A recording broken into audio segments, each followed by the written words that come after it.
So this is our Toshi and Dan first talk. I'm Dan McLintock, and this is Toshi Matsunaga.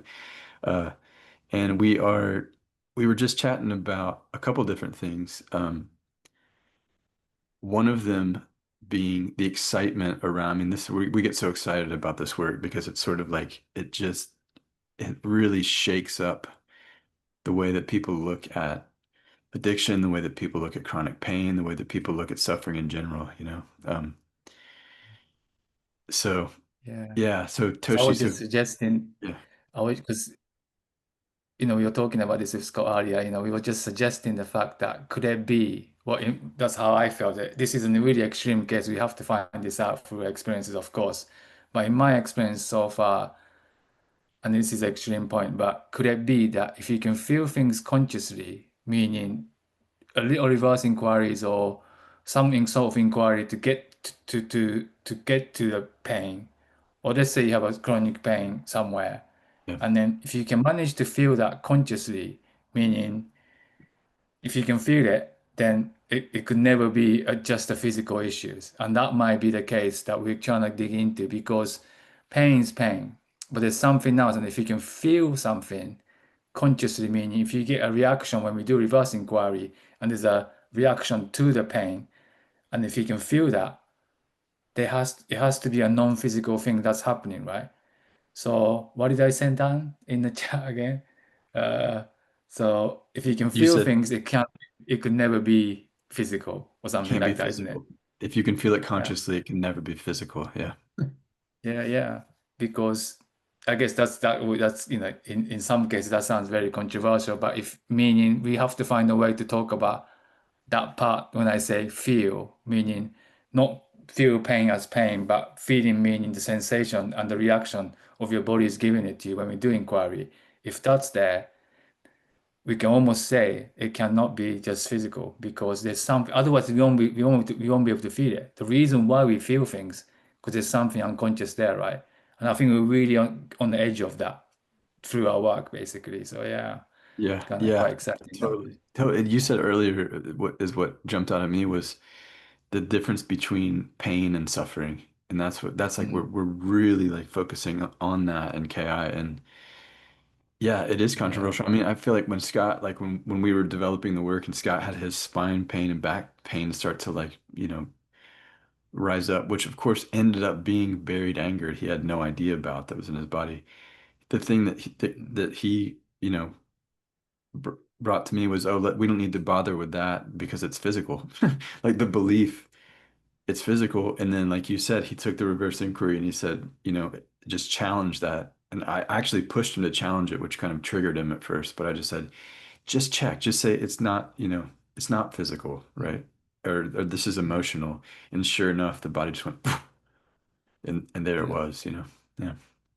yeah.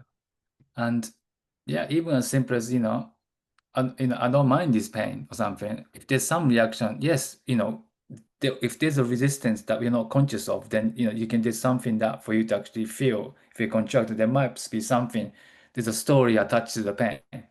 So what I was talking to you about earlier about pain and suffering, if we could only just allow the pain, and I've heard many like sportsmen or athletes say when they're on the edge of the physical thing, they just somehow manage to allow pain to just be pain. So they can just be with pain. So you're not suffering from that pain every time they feel it. So that's how really they pushed it. And I can really see that in my inquiry too, when I go into myself and contraction and some of the pain I feel.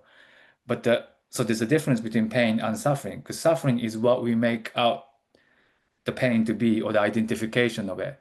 An example we were talking about, if you get hit by a car or something, and this is extreme, but you get injured or something, the first thing will come to the mind is why did this happen to me? Or if you're an anger repressor or something or whatever it is, if you don't feel good about yourself, oh my God, the world is doing this to me, or it's his fault, or I'm ashamed about this, and then or if you just fall. And then you might look around, you might hurt your knees because you fall, but then you look around, you're more worried about how people see you than the pain in your knees, baby. So you're feeling more of the interpretation of that with the pain, which gets contracted, it seems. And when I do work with people with injuries and stuff, all those ideas and emotion, it gets stored in there. And I think this is science as well. I've seen many people work with this through like, I don't know, I don't remember exactly what it is, but and they, those thoughts will come up when you really release the pain, allow the pain to kind of revisit those incidents that happens to do with injuries and stuff like that.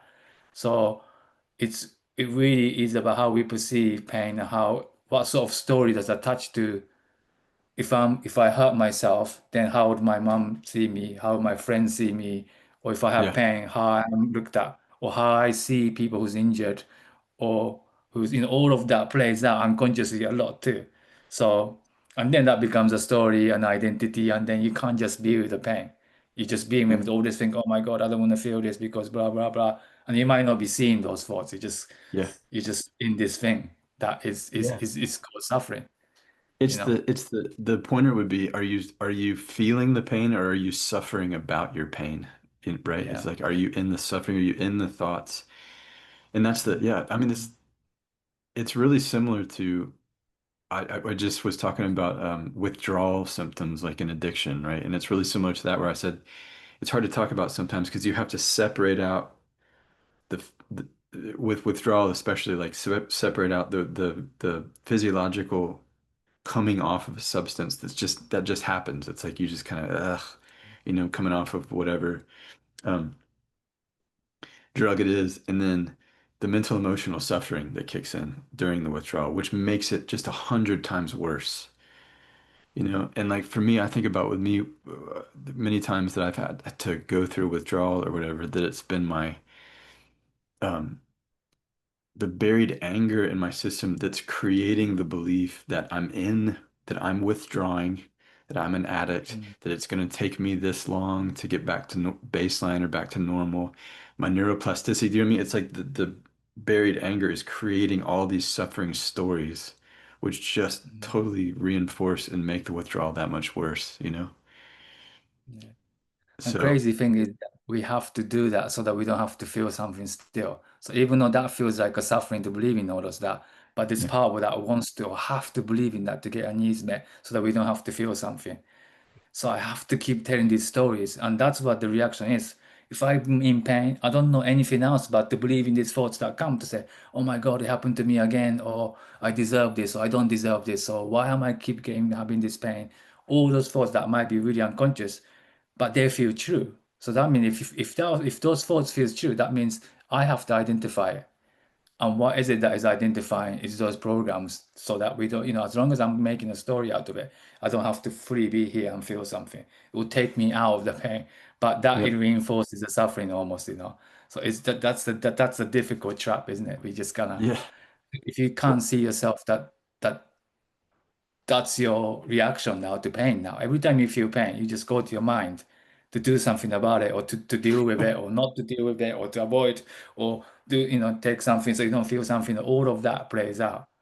And that's unconscious and that happens very quickly at the millisecond level of reaction, yeah. basically. So you're just basically trauma reacting, I guess, on top of what just happened. Or if Yeah, the on pain, top or if you had of the an reality. Yeah. injury. Yeah, because and then when it gets to that, you could call that suffering, I guess. And pain is one part of that, meaning physical pain. So yeah, Yep. Yep. yeah, I know. And the insidious part is it's like the all of the seemingly helpful information that comes from science or from the chronic pain world or from doctors or from the recovery world or whatever, it's like the system can grab a hold of that stuff and use that to mm, reinforce the suffering too. That's the crazy part. It's like I remember when we were developing the work, I would for me it was porn addiction, so I'd have like a porn binge, and then Scott and I would be, doing some inquiry afterwards, and I'd be like, it's going to take me, I had to start over. It's going to take me 90 days. My neuroplasticity is going to have to reset and that stuff. And Scott would be like, can we, can we look at those thoughts? Like, how is that serving you to believe that that's what's going to, mm, even if that does happen and that is true, can we look at it mm. anyways and question it? And that was profound to start to do that. Yeah, exactly. And and there's part of you that no, I want to heal and I want to be okay. But then if you check your body, there's part of you that doesn't want to heal as well. When you must check that the other side too, because that's what creates that belief to be really true. That reinforces it, that it's actually really scary to fully become healthy and be okay again and stuff. I had a lot of that because then you have to really turn up and be here. If I'm here, I have to feel everything that's arising, and that's a scary thing without stories anyway. So yeah, but it leads to all of that. So yeah. The biggest hit and the most intense one I think I worked with in the addiction realm sort of was that I it was the I'd be going through something what I thought was, oh, I'm just in withdrawal from this and it just feels bad. And so uh I tried um I don't have to withdraw as if I was choosing to do it, you know what I mean? As if like I was Mm. consciously choosing to. I don't have to withdraw. And the body went, yes, I do. And I took that and I tied that right down to the buried anger. And then it was like a different experience once I processed some of that anger.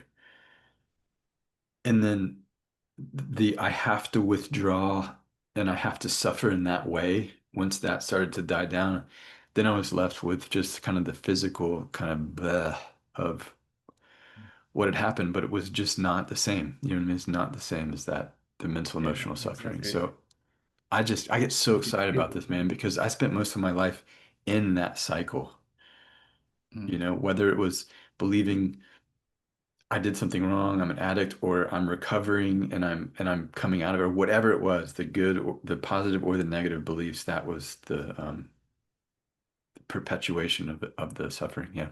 So, Yeah, it is. So when we are conscious of all those things, we can be with our deepest fears, deepest, most uncomfortable things that we never could really feel, but it's already here. It's already been felt, but it's just what we make out of it. But what we make out that to be your identification with that causes all this extra, I wouldn't even call it extra. It's just like because we're getting something out of it by believing it. I don't know how else to say it. And it's crazy. It's we don't want to suffer, but we must suffer. It's that the whole KI dilemma of like, yeah, I don't want to suffer, but I must suffer. And if you don't see that, then that's what plays out constantly. And yeah, it is amazing how we're just scaring ourselves, basically, yeah. by believing certain things so that we don't have to be scared. Same thing, you know. I don't want to suffer, so I have to suffer. Like I don't want to be scared, so I have to scare myself. Same thing. We just keep scaring ourselves that this is this, this is that, and we don't even know we're doing that. But that in itself is the fear of the much deeper stuff. But Yeah. then when you're conscious, when we do KI and stay with that, I spend time with my deepest fear, the core, the truest, terror. But if I'm conscious, it's just a sensation. Yes, it doesn't feel necessarily nice, but if I'm seeing a thought, I'm scared, I'm terrified, I want you to run away, and there's that, you can be with it. And it's not, but that's when it connects to non-duality and awareness here, where it's already allowed in awareness, the deepest fear, it's already here. So it's not about, but if there's a separate Toshi that comes, oh my God, if I'm scared, that means this gonna happen, then this, and then mom, dad, and then trauma, and then you're just running away from that. That's the suffering, and that's the scary part, but it's not, it's the same thing in some ways. So yeah, but Yeah. yeah. So so again, back to suffering is being unconscious. I can't say any other way. The more I do more of this work and more I see in people who I work with this, because we constantly have to get our needs met, have to constantly chase pleasure away from this. But the pain will always have to follow because it's misguided, because the trauma is not here, but the trauma is kicking in every time of not being able to express your emotions. Because if you do, you're gonna be abandoned or being hurt or humiliated, and that core fear just drives the thing when Yeah. it Yeah. Yeah. doesn't have to, I guess. Yeah, yeah. Uh, I think that it's an interesting position for us to be in when we're trying to talk about the word, whether it's on podcasts or in videos or whatever. Because sometimes I feel like the only thing my job is to say over and over again, you're creating your own suffering. You're creating your own suffering. You're creating your own suffering. Because it's like if that context isn't out there, then the suffering itself will keep people out of the work. Do you know what I mean? It'll keep people from even starting doing doing the work, and it does. I mean, that's what's already happening. You know? Mm. So Do you find that too? I just have found that where it's like I feel like Yeah, definitely. I find 1,000 different ways to say your system's creating this, That, your yeah, system's creating this. Yeah. exactly. Because if you say that straight and people just say, oh, I might just say, if it's 5 years ago or 10 years ago, say, no, no, Dan, I know I did, this is why I'm free. How can you say I want my suffering? No way. I'll just be triggered and I won't even listen to you. But that's okay.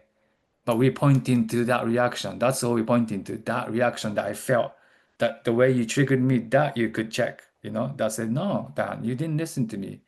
I went through this happened to me, and how can you say, that, I want to suffer? That's crazy. And then, people get really triggered. But people are ready to Yeah. hear this very easily too. And I guess most of people who does the work knows this, but for normal people, average people on the street there, they'll be really triggered to hear this. But I think we're learning a way to speak about this that's why you're pointing to, right? Yes, the most direct way is talk about is like this, but you can kind of ask them to check. That's how I speak to them because Yeah. Yeah. yes, there is time for and space for people you to get trigger people so they can actually feel the trigger. But when people are triggered, they can't hear things anymore. The trauma is responding, the nervous system's going. Dan Yeah. is this, Dan is an authority, or Dan is, my Yeah. dad, basically. So I can't hear you. And I'm being nothing he says blamed. is They're true. blaming me for my own. Yeah. Yeah. Yeah. Nothing Yeah. he says is true. He's a man, he's a white man, he doesn't know anything. I Yeah. can just bring on all these things, right? And then I'll just not hear it. But so how can we hear it, right? If you can acknowledge suffering, that's the only way. Because I have to acknowledge that that's why I'll come to you, dancer, but I keep suffering that. Then I might have a little window for me to be able to hear it.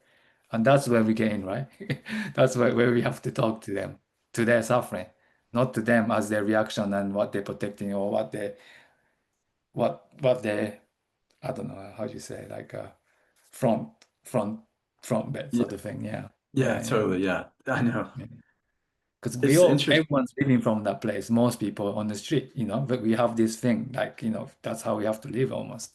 This persona or identity, what we call repression, basically, you know. So if you're an angry person, I now have to always be nice, no conflicts, no boundaries, walking around constantly to see if you like me, if you don't like me, and like, all that stuff. You know, but to get past that can be really difficult because that's what's gonna react the front, it's gonna react to that thing that things that you say to me that you're suffering, Toshi, because you want to or whatever. I was like, no, or I might say, oh yes, but I'm just not listening to get your love. Really. I'm just like, yeah, of course, Dan. I'm not really listening or whatever. Yeah, yeah, yeah, Yeah. Yeah. yeah. Some of the, part of my conditioning and my suffering has been like growing up in religion, a little bit like in Western religion, Mm, like Christianity, Presbyterian church, whatever. And I was watching somebody the other day and they were talking about, uh,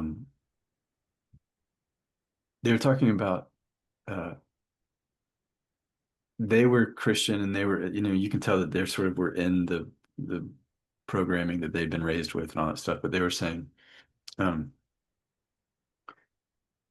the reason that the world, they, it was a younger person. The reason that the world hates Christians, which there you go, you think that everyone hates you. So we can start there, but and look at that. But is because we're harder to manipulate, or we're harder to. Um, mm, I can't remember exactly what she said, but something like that, where it was just like the reason that everybody, because we won't bow down or we won't be manipulated on that stuff. And I thought to myself, well, you already have been. Do you know what I mean? Like you're in that. If you were raised in that, then you already have been manipulated. And now you're in that state and you're defending. It's like I think Carl Sagan, he had a quote where it said, that people that have been brainwashed are terrified of being brainwashed because it's already happened yeah, and it doesn't want competition, basically. yeah. And But that's how stuck in their way they are, isn't it? They just like, that's it's just like it's so well made that fortification of that defense mechanism to protect his beliefs. yep, yep. And And it's that's a it. When powerful, powerful energy. Like, Totally. Yeah, and Totally. and like church and all that stuff, people's been building for generation that I need the protection to protect its belief. I'm not denying truth or anything right or wrong here, but if we are using it so that we don't have to feel something, and it's mostly ideas and religions and teachings usually are, then the way it's just hardly any cracks. They're just so Yeah. well made because we have a way to say things back in any kind of attack. You can say things back or something like Yeah. any Real kind of get clever with it and use all these different angles. yeah. And If yeah, it's someone great. say to you this, you say this back, or that kind of like the protection really, and it's a real powerful thing. It's not just religion, but religion is like a pinnacle of it, I guess, ideology in terms of like, I guess, philosophy and the way, because you give so much, you give so much your life to it, and if that collapses, it's a real scary. So we'll defend it to death, and that's why we can kill people for it. But they're all just protecting the beliefs, or yeah, or Yeah. doesn't want to admit that they're brainwashed or something. Yeah. And yeah, The but we're not identity. saying that's Identity good is or so bad, but strong. are we suffering from it? Is the only thing. We're not saying that's good or bad because, there's nothing wrong with believing something or anything like that. But if you're suffering from it, we can do something about it.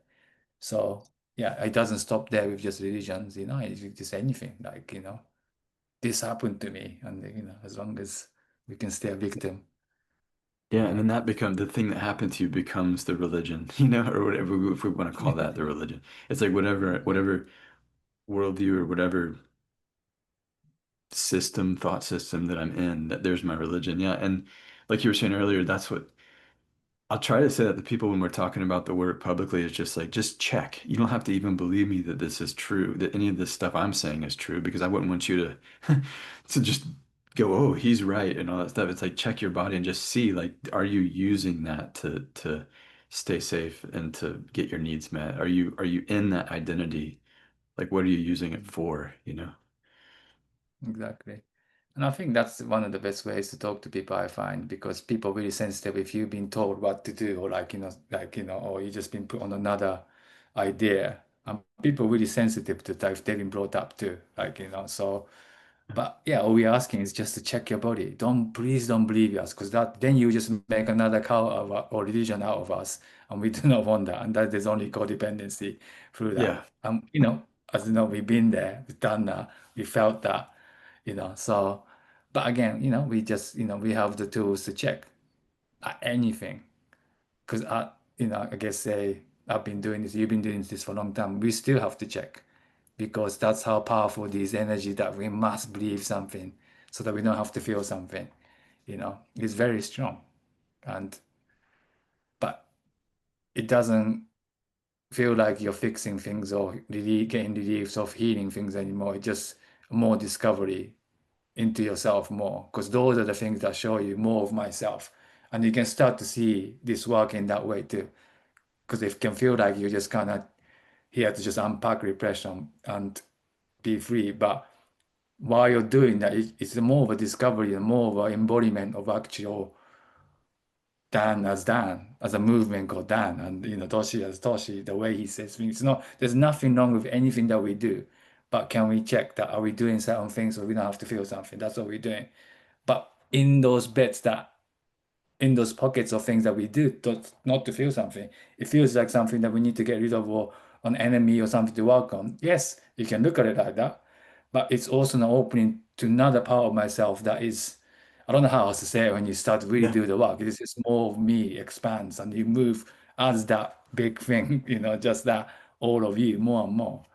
So yeah, I don't know why I went there, but it's just coming up. Yeah, But no, yeah, I'm tracking, and that's, I mean, it's what you were saying earlier about it takes you into the experience of the non-dual, or it takes you into the experience yeah, of the whatever term we want to use, the free or awake or authentic or whatever it is. It just, I mean, that's what it feels like it's done to me. Yeah, and I because in the identity that's like that was the really challenging thing for me, I think, is because since I carried the identity around I'm an addict for so long and I have to do this and I can't do that and all this stuff, that there was the addict thing. when I came into the work and I started working with Scott, who was sort of like my mentor at the time, it just felt like I was my I didn't lo I'd lost myself. It just felt like everything had kind of closed in and lost myself. And then the more that I challenge and question the identities, it opens back up. And then, like you said, the sense of actually me comes back, you know, which Yeah, for me was yeah, something I don't think I'd experienced since I was like really early single digits, like maybe like two, three, four, because the conditioning starts pretty early, so yeah. yeah. And and that's so non-dual because people think non-dual means emptiness and vast openness states. But in this of just being able to breathe and allow all this horrible, whatever the mind would say, horrible, scary things to be fully be with and they can still be okay with it. And that's the real embodiment. Yes, I still don't like it. I'm gonna say I hate it. Fuck you down, whatever. And I'm gonna say all this thing, but that doesn't mean I'm suffering. I'm actually living there with everything that's here. And there's a difference that I can actually participate. And that's what the real authenticity is. Because we have an idea what authenticity is, like, behaving in this certain way, or you say certain thing when someone says, no, you don't know what authenticity ever until you start living it. You don't. Because if you think you know, then that's just another idea. That's just another Authenticity idea. is when you don't have the idea and you Yeah, move, sort of thing, from that place. So, and we just when you start to discover that authenticity, it's nothing better. You just finding more of yourself. And that's what we call authenticity and freedom, because it's not an idea. It's just something that happens. It sounds really dry, but it's something that arises, and without huge thing that's making out of it, sort of thing. And it feels like huge things are making out of it. But if you're not grabbing and identifying with those things, then including dissociation and putting in too much, it's yeah, just about, all of that. Yeah, just being here and just be available, you know. That do make it sound easy, but it's not easy when you have conditioning. That's why sometimes, it can be difficult, but it's simple too. it is. It is. And it Yeah. does get easier as you go. That's what I'd say too. Is it's not easy for a while. And then once you like that's what we mentor people in the work and we try to get them really skillful at their own practice because after a while, Mm. once you catch on to enough things, do you know what I mean? You catch on to enough of your own sort of like self-deception or whatever it is, then you're like, yeah, I can't bullshit myself anymore. Like I'm Yeah, not, because I can't yeah, do it. So yeah, yeah, because the natural state of us, the freedom we call, or natural state of us is responsibility, and that will naturally start to happen. It's not Toshi as a separate person taking responsibility, but the responsibility of your suffering will naturally take place. So yes, once you start to get going, yes, this part of my unconscious, all this stuff happening, but it's up to me. It's up, am I willing to take responsibility of that? But that's already taking place. You just kind of start to write that because the more you don't lean into that or allow that to be here, you know it by suffering. You just know that's the only thing you can go by, when you really get good at it, really.